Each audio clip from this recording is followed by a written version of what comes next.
চাচা হ্যাঁ আজকে বাজারে গেছিলাম। যাবি না? সারাদিন কি বাড়িতে বসে থাকবি নাকি? বাজারে যাওয়ার সময় একটা বড় কুমড়া নিয়ে গেছিলাম। নিয়ে যাবি না? বাজারে যে তুই গেছ খালি হাতে যাবি নাকি? একটা লোক আইসা কুমড়াটার দাম জিজ্ঞাসা করলো। জিজ্ঞেস করবো না?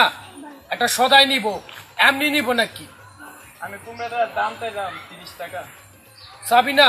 এত বড় একটি কুমড়া 30 টাকা যাবি না? ওই লোক কুমড়াটার দাম করলো 5 টাকা। কইব না?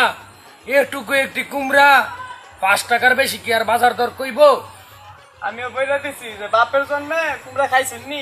ঠিক হইতো কবি না? এত বড় একটি কুমড়ার সে 5 টাকা কোন হিসাবে কয়? তারপরে একজন পুলিশ আসলো।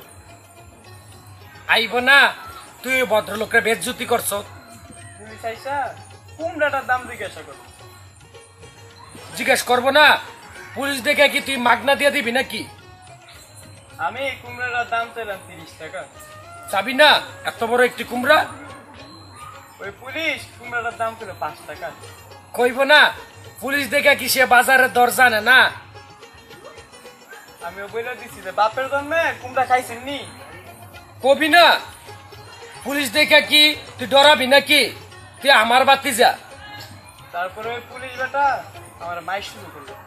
মার শুরু করবো না? তো আইনের লোকের উপর কথা বলছ, বেয়াদবি করছ। ওই বেটা তো আমার মারলো সাথে আমার থানায়ও নিয়ে গেল। নিব, আচরণ বালা না হইলে তো নিব। থানায় যাওয়ার পরে বড় দারোগা আসছে। সামলো এবার ঠেলা, তোর কপালো আরো দুর্গতি আছে।